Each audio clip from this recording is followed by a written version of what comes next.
Hello, my dear students. Today we are going to start Political Science class 12th, book 2nd, chapter 5, Challenges to an Restoration of the Congress System.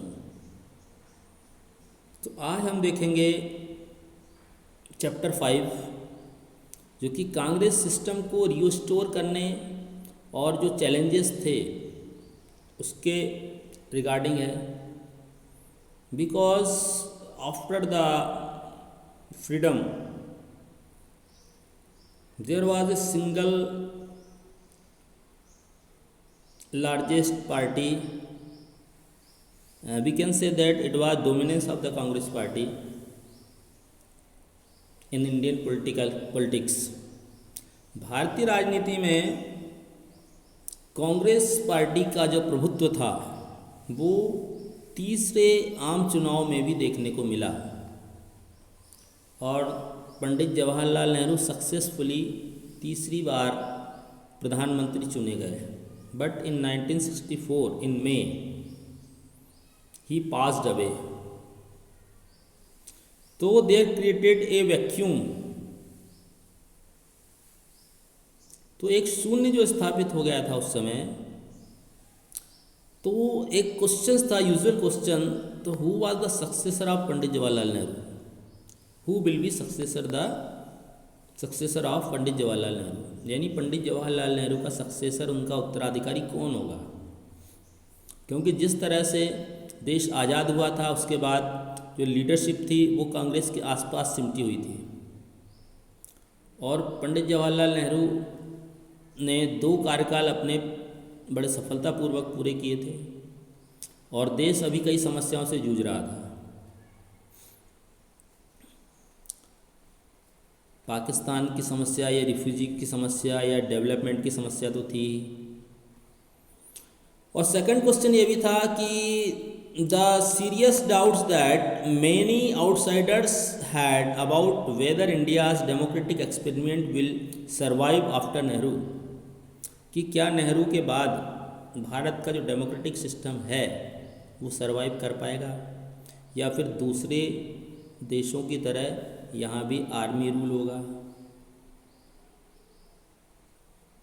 ये इसके साथ साथ there would be the new leadership would be able to handle the multiple crisis that awaited a solution. तो बहुत सारे जो crisis थे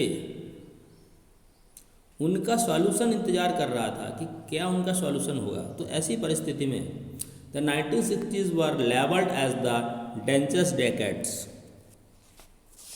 तो एक खतरनाक दशक, वी कैन से दैट, हम कह सकते हैं कि एक खतरनाक दशक जो है भारतीय राजनीति में शुरू हुआ था.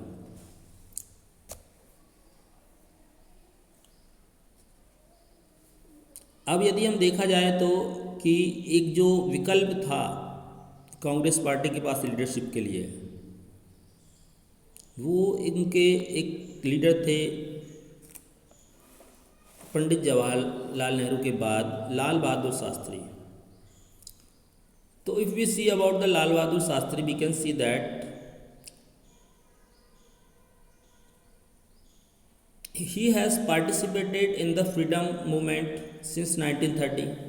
1930 से उन्होंने भारतीय आज़ादी के लिए जो मूवमेंट्स थे उनमें पार्टिसिपेट किया था, एक्टिवली पार्टिसिपेट किया था. मिनिस्टर इन यूपी कैबिनेट 1930 में वो के बाद यूपी कैबिनेट में मंत्री भी रहे हैं, जनरल सेक्रेटरी ऑफ कांग्रेस रहे हैं, यूनियन कैबिनेट में मिनिस्टर भी रहे.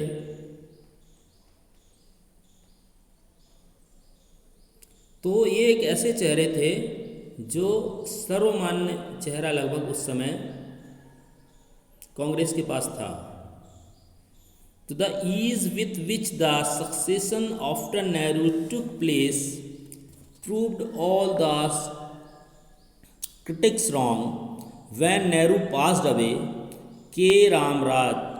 Kamaraj The president of the Congress party consulted party leaders and Congress members of parliament and found that there was a consensus in favor of लाल बहादुर शास्त्री। तो एक और युवा नेता के कामराज थे जो कि उस समय तत्कालीन कांग्रेस के अध्यक्ष थे। उनकी नज़र में भी पंडित लाल बहादुर शास्त्री एक योग्य नेता थे और निर्विवाद रूप से कांग्रेस पार्लियामेंट्री बोर्ड ने उन्हें अपना नेता चुना and he became the country's next prime minister, और वो देश के अगले प्राइम मिनिस्टर बने। Shastri was a non controversial leader from Uttar Pradesh who had been a minister in Nehru's cabinet for many years. तो वो एक नॉन कंट्रोवर्शियल लीडर थे जो उत्तर प्रदेश से आते थे और नेहरू की कैबिनेट में मंत्री भी रहे। तो Nehru had come to depend a lot of on him in his last year, और अपने शासन के अंतिम सालों में वो उन पर नेहरू जी उन पर बहुत ज़्यादा निर्भर रहे। तो ये भी एक प्लस पॉइंट था। He was known for his simplicity and his commitment to principles.